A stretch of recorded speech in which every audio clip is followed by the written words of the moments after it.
अपमानातून निर्माण.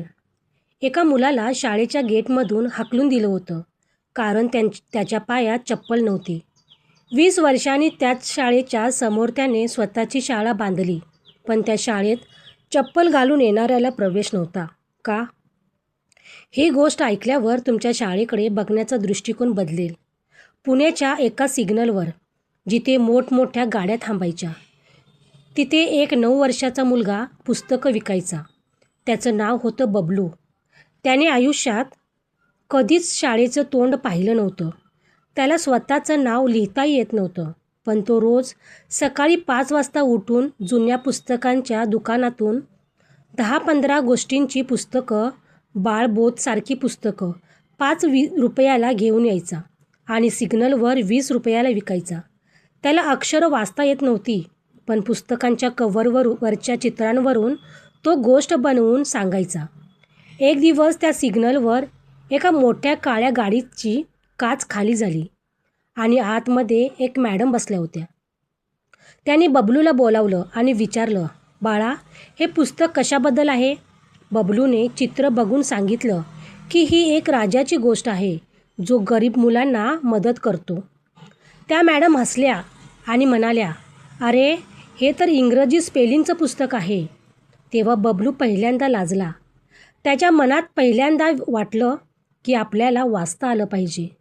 त्या मॅडमने त्याला 100 रुपये दिले आणि म्हणाल्या, शाळेत जा बाळा.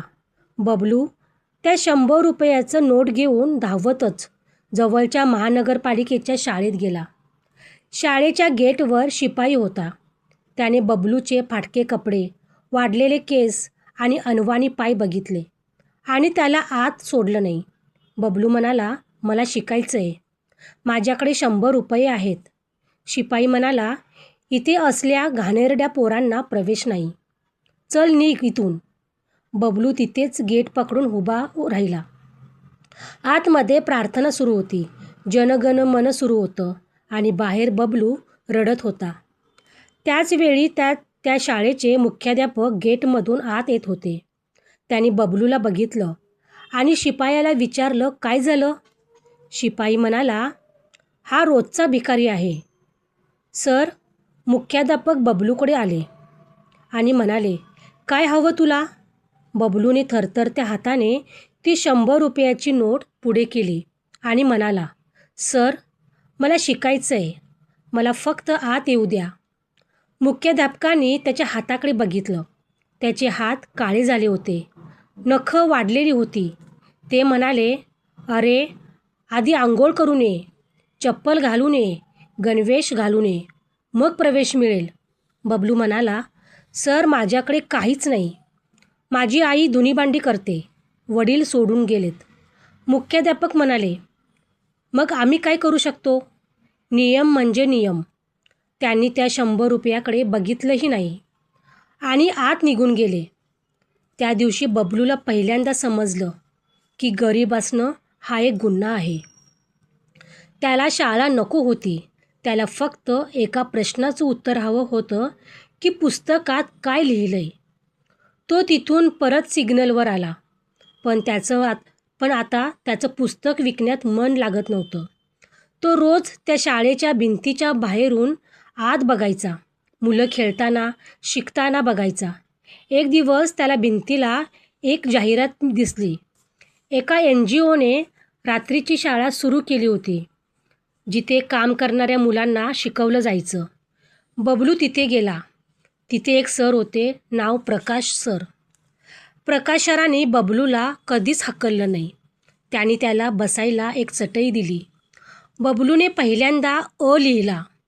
त्या रात्री तो इतका खुश झाला की त्याने ती पाटी छातीशी धरून झोपला. पुढचे 5 वर्ष बबलू दिवसा सिग्नलवर पुस्तकं विकायचा आणि रात्री शिकायला जायचा. त्याने 10वीपर्यंत शिक्षण घेतलं, पण त्याच्या मनातून त्या शाळेच्या गेटचा अपमान गेला नव्हता. त्याला अजूनही आठवत होतं की चप्पल नाही म्हणून त्याला हकललं होतं. वयाच्या 16व्या वर्षी त्याने पुस्तक विकणं सोडलं आणि एका झेरॉक्सच्या दुकानात कामाला लागला. तिथे त्याने कॉम्प्युटर शिकला.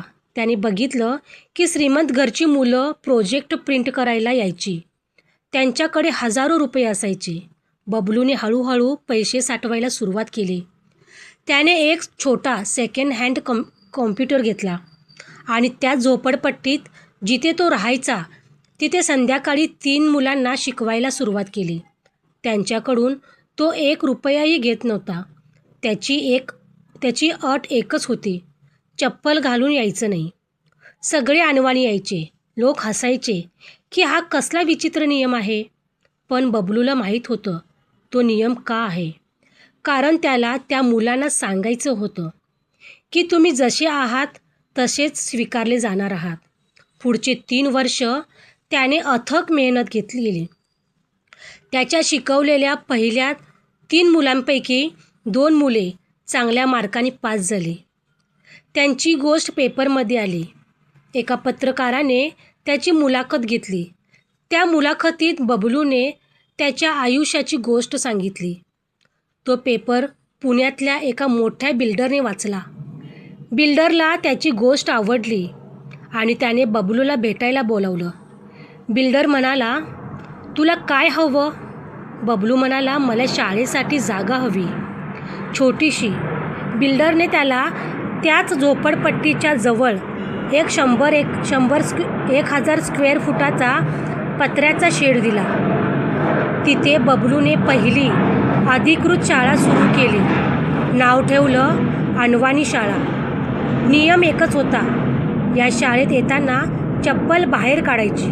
कारण इथे ज्ञानाला चप्पल, कपडे, जात, पैसा लागत नाही. इथे फक्त इच्छा लागते. पहिल्या वर्षी 15 मुलं होती. दुसऱ्या वर्षी 40 झाली. तिसऱ्या वर्षी 100 झाली. बबलू आता सकाळी झेरॉक्स दुकानात काम करायचा आणि दुपारी शाळा चालवायचा. त्याने कधीच कोणाकडे देणगी मागितली नाही. पण लोक स्वतःहून येऊन मदत करू लागले. कोणी फळा दिला, कोणी पुस्तकं दिली. एक दिवस अचानक त्या शाळेत एक गाडी येऊन थांबली. त्यातून तेच मुख्याध्यापक उतरले ज्याने 15 वर्षापूर्वी बबलूला हाकललं होतं. ते आता रिटायर झाले होते. पेपरमध्ये बातमी वाचून ते आले होते. त्याने बबलूला ओळखलं नाही. ते म्हणाले, मला तुमच्या शाळेला भेट द्यायची आहे. बबलूने त्यांना आत नेलं. सगळी मुलं अनवाणी बसली होती. खूप आनंदाने शिकत होती. मुख्याध्यापकांच्या डोळ्यात पाणी आलं. ते म्हणाले, मी आयुष्यात खूप मोठ्या शाळा बघितल्या, पण अशी शाळा कधीच बघितली नाही जिथे मुलं इतकी खुश आहेत. तेव्हा बबलू म्हणाला, सर, ओळखलं का मला? मी तोच मुलगा आहे ज्याला तुम्ही 15 वर्षापूर्वी चप्पल नाही म्हणून गेटमधून हाकललं होतं. मुख्याध्यापक जागीच थिजले.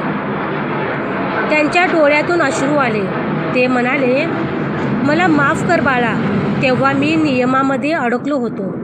बबलू म्हणाला, नाही सर, तुम्ही मला हाकललं नसतं तर ही शाळा जन्मालाच आली नसती.